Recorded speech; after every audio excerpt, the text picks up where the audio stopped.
18% sur sa surface. Ouh, c'est quoi ça? Coucou les boss, bonjour et bienvenue comme prévu sur cette série des 10 raisons qui vous mènent tout droit à l'échec. Alors la deuxième raison du jour, c'est qu'ils n'ont pas de stratégie. Alors une stratégie, c'est bien entendu ce que vous allez mettre en place pour pouvoir réussir.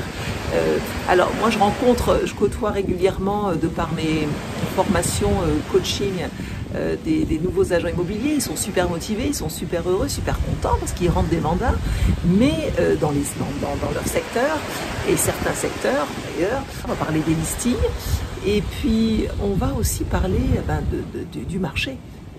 Et quand je leur pose la question, quelle stratégie que tu mets en place sur ton secteur, alors là, je n'ai plus personne, je n'ai plus rien. Ils sont surpris de cette question. Alors c'est très important d'être au courant de son marché, de connaître le marché, de donner des chiffres à vos clients et à vos acheteurs aussi. Ils voudront savoir si le secteur dans lequel ils veulent investir est bon ou pas. Il faut savoir dire s'il y a plus de ventes d'appartements que de maisons. Il faut savoir aussi connaître le pouvoir d'achat immobilier de la région. Donc c'est très important. Ici dans les Caraïbes, je sais comment ça se comporte parce que maintenant j'ai pris le temps, maintenant ça fait 1 an que j'y suis, de l'étudier. Mais sur des exemples, en métropole, moi je sais que je lis tous les jours un peu comment se comportent les marchés sur le département français. La région d'Angers a perdu 18% de surface. Ça veut dire que les prix du marché ont monté, mais ils ont perdu en surface, en mètres carrés. Donc c'est très important de pouvoir donner ce genre de chiffres, d'informations à vos clients. Parce que bon, avec ça, vous faites un peu plus professionnel et un peu plus expert immobilier. Il ne suffit pas que de vendre des maisons et puis les mettre, les lister et puis c'est tout. Le métier d'agent immobilier, c'est avant tout être expert dans son secteur.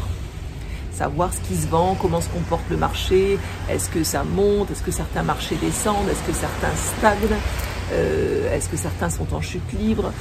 Il faut pouvoir donner ce genre d'infos à vos clients, ça va plaire, que ça soit aux acheteurs et aux vendeurs, très important. Et puis pourquoi Angers, d'après vous, pourquoi Angers connaît en ce moment une flambée sur ses ventes, sur son pouvoir d'achat immobilier? Pourquoi? Parce que le Covid, l'après-Covid, on va parler, moi je dis investissement Covid, oui, il y a du bon, malheureusement, dans cette pandémie, c'est que le Covid a fait réfléchir pas mal de franciliens. Les Parisiens se sont dit finalement Angers n'est qu'à 2 heures de Paris et pourquoi pas s'éloigner, trouver cette liberté, trouver ces espaces verts du côté d'Angers. Voilà la raison. Donc il faut pouvoir vous renseigner sur vos régions, sur vos secteurs en profondeur avant de vous lancer dans ce métier. C'est vrai que vous êtes motivé, c'est super, il faut être motivé, mais il faut connaître, il faut savoir en quoi vous mettez les pieds. Très important de maîtriser son sujet. Il est vraiment difficile d'exécuter sans stratégie et il est impossible d'avoir une stratégie sans avoir un plan. Ça c'est sûr, c'est garanti. Et c'est comme une maison. Si elle n'a pas des fondations solides, là on part tout droit à l'échec, on part à la catastrophe. Et puis ça risque d'être très coûteux, donc c'est pareil dans ce métier. Et pour terminer, les nouveaux agents, moi c'est ce que je leur dis en tout cas, vous devez absolument connaître vos objectifs et chercher un plan axé sur ce qui vous rendra unique, performant et expert dans le domaine et expert de votre secteur. Ça sera le succès garanti, vous cartonnerez. Je vous dis à demain pour la 3e raison. Bye!